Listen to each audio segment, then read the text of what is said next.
International Women's Day sa inyong lahat.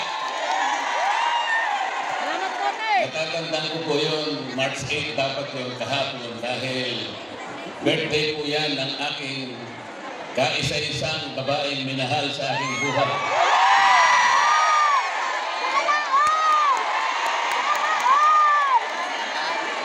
Picture yan eh. Sayang po, hindi ako pwedeng kumanta. Dalawang bagay po. Yung una, meron po kaming kaso ni Engelbert Humperdinck. Dinimanda niya po ako sa London sapagkat parehong-pareho ang boses namin. Nahirapan po yung judge sapagkat kahit papano niya pakinggan yung boses niya at saka yung boses ko, talagang walang pinag-iba. Sabi ng judge, mahihirapan talaga ako. Kaya ang gawin muna natin, kayong dalawa, kahit anong mangyari, huwag muna kayong kakanta. So, meron pong temporary restraining order. Yung pangalawa po, nangako po ako kay PRRD na kung ako po'y kakanta, kailangan duet kaming dalawa.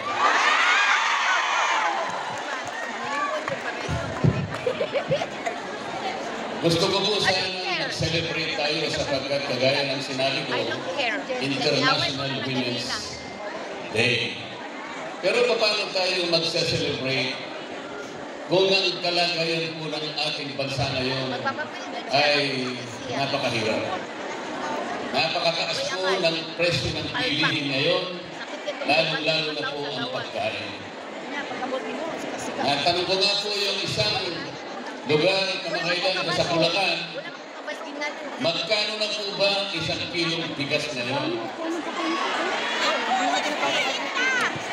Magkano na po?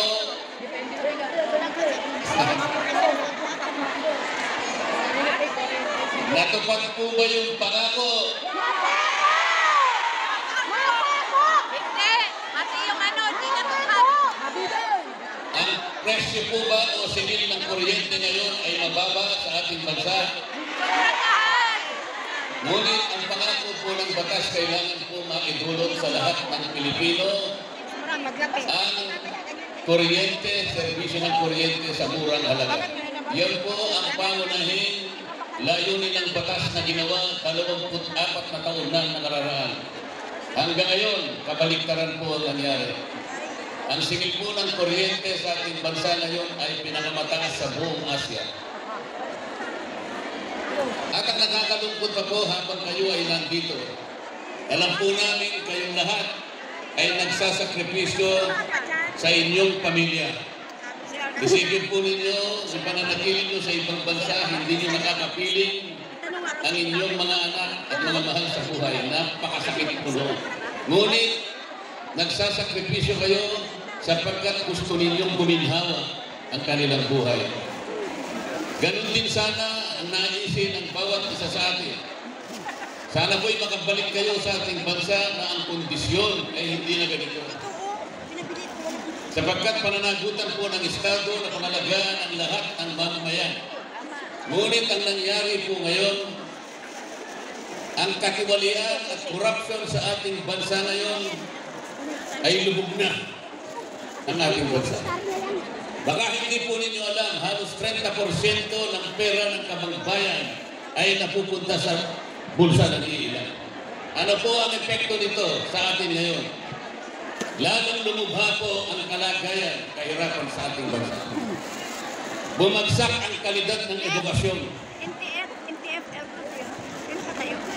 Bumagsak din ang kalagayan ng ating public service, transportation, communication, pati po yung pangkalusugan, wala na rin. Paano po ngayon at paano natin naasahan na kayo'y isang araw ay babalik sa ating bansa sa ganitong kalagayan?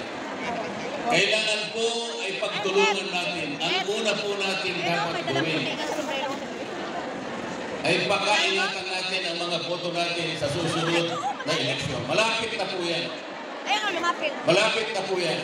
Nagsalita po yung mga kasama ko rito at tumihiling sila ng inyong tulong na kaming lahat sana ay matulungan nyo na makarating sa Senado. Ito lamang po ang tanging paraan para sa ganun masolusyonan natin, ma-resolve natin ang napakalaking hamon at maraming problema ang kinakaharap ng ating bansa. Wala pong ibang paraan. Hindi po mariresolba ang problema ng bansa sa pamamagitan ng ayuda. Tama! Ito na lamang po ang pinangangalandakan ng isang team na tumawag sa amin na Team Suka. Yung ayuda po ay economically unsustainable. It is politically conflicted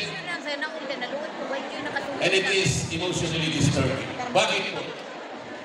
Hindi po ganito ang paraan para palaguin natin at ibangon natin ang ekonomiya ng ating bansa. Alam po ba ninyo kung pinagsama-sama natin ang lahat ng mga ayuda na binibigay sa ilan lamang nating mga kababayan, ito po ay aabot sa halos 200 bilyong piso. Pero hindi po nyo naritatanong ilan lamang ang nabibigyan. Hindi po lahat nabibigyan. Ang tansya po namin 10% lamang ng mahihirap sa ating bansa nabibigyan. Sa makatwid, yung 200 billion na ayuda ay nasasayang lang.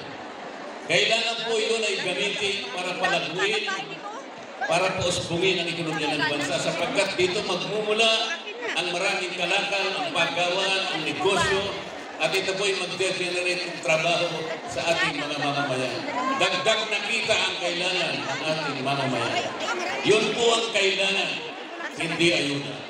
Kaya nilalapit po, sasabihin po ninyo sa mga kababayan natin, sa mga kamag-anak ninyo sa ating bansa, kapag sila ay may daladalang ayuda, tanggapin po ninyo, ngunit huwag kayong magpasalamat sapagkat ang ibibigay nilang ayuda sa mga kamag-anak nyo sa Maynila, yun po ay pera din ng bayan. Galing po sa ating buwis ang ibibigay sa kanila.